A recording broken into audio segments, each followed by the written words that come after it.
Shalom, selamat bertemu lagi melalui video singkat dari saya ini. Doa dan harapan saya kiranya Bapak Ibu Saudara-saudara semua sehat dan diberkati Tuhan.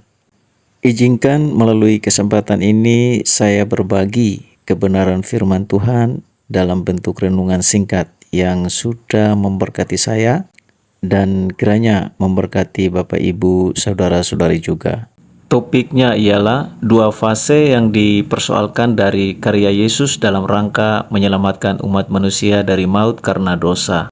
Adapun dua fase yang dimaksud terdapat di dalam 1 Korintus pasal 15 ayat 3 dan 4. Sebab yang sangat penting telah kusampaikan kepadamu, yaitu apa yang telah kuterima sendiri, ialah bahwa Kristus telah mati karena dosa-dosa kita sesuai dengan kitab suci, bahwa ia telah dikuburkan dan bahwa ia telah dibangkitkan pada hari yang ketiga sesuai dengan kitab suci. Dalam bagian firman Tuhan ini, Rasul Paulus menegaskan, meyakinkan atau memastikan kebenaran dari kematian dan kebangkitan Yesus yang dipersoalkan. Pertama, kematian Yesus yang coba dihalangi oleh iblis.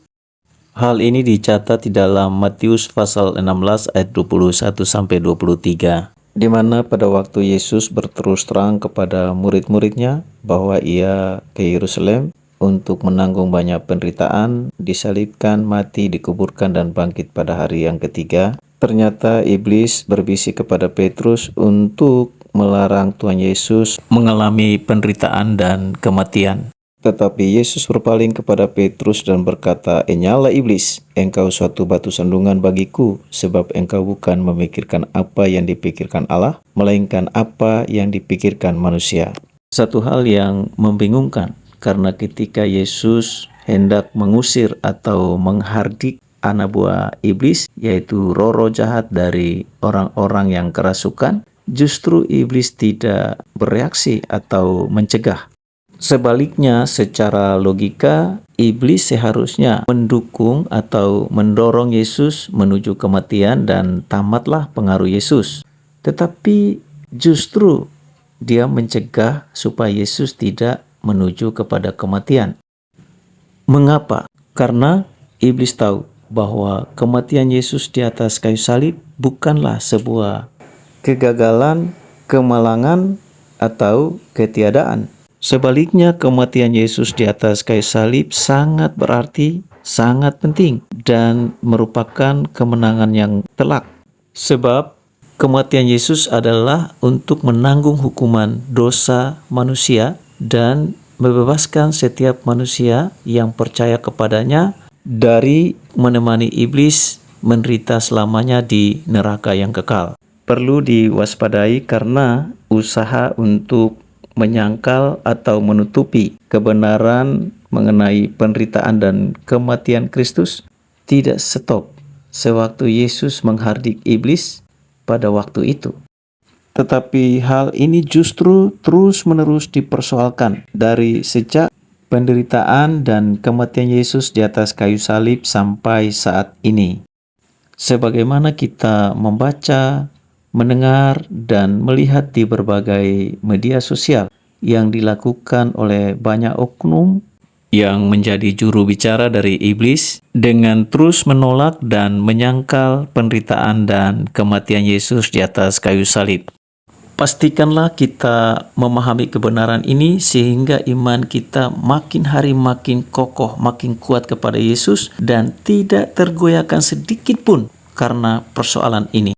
Selanjutnya, hal kedua yang dipersoalkan dari imam-imam kepala, ahli-ahli Taurat, dan tua-tua berkaitan dengan kebangkitan Yesus. Hal ini diceritakan di dalam Matius pasal 28 ayat 11 sampai 13. Firman Tuhan di sini memberitakan dengan terang benderang mengenai usaha licik dari para imam, ahli-ahli Taurat, dan tua-tua yang menyangkal kebangkitan Yesus dengan modus menyogok para serdadu yang menjaga kuburan Yesus untuk berkata dusta bahwa Yesus tidak bangkit, tetapi murid-muridnya datang pada malam hari mencuri mayat Yesus sewaktu mereka tidur. Mengapa mereka berusaha mendustakan kebenaran dari kebangkitan Yesus? Ada banyak alasan, tetapi yang sudah pasti yaitu mereka berharap Yesus tetap mati selamanya. Karena kalau Yesus bangkit, maka habislah keberadaan, reputasi, popularitas, dan kehormatan mereka yang runtuh atau hancur. Dengan kata lain, kebangkitan Yesus adalah kemenangan yang telak, kemenangan yang mutlak atas semua daya upaya yang mereka lakukan selama itu untuk menghancurkan Yesus. Bagi mereka, kebangkitan atau keberadaan Yesus menjadi momok yang menakutkan karena mereka tidak mau Yesus ditinggikan, dihormati, dimuliakan, dan diikuti lebih dari mereka. Selain itu, kebangkitan Yesus membuat mereka dicemooh, direndahkan, dikucilkan, dibelakangi, dan banyak pengikutnya meninggalkan mereka. Ternyata, persoalan ini tidak berhenti pada waktu Yesus bangkit dengan bukti-bukti yang absolut, tetapi terus-menerus digaungkan di sepanjang sejarah sampai saat ini. Sebagaimana kita melihat, membaca, atau mendengarkan di berbagai media sosial oleh oknum-oknum yang memiliki tujuan dan ketakutan yang sama terhadap keberadaan Yesus yang diyakini pasti memusnahkan atau meruntuhkan keberadaan mereka.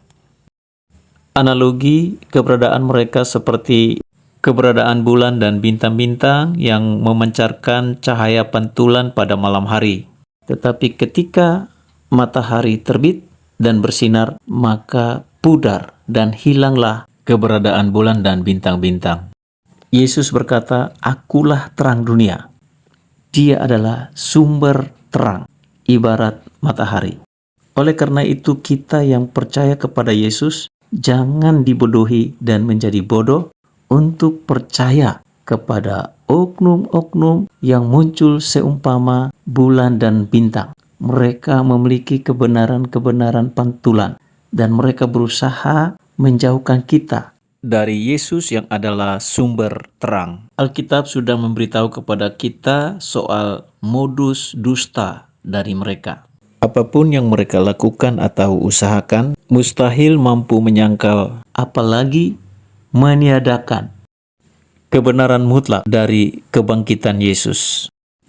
Seperti halnya bulan dan bintang-bintang tidak mampu meniadakan keberadaan dari matahari.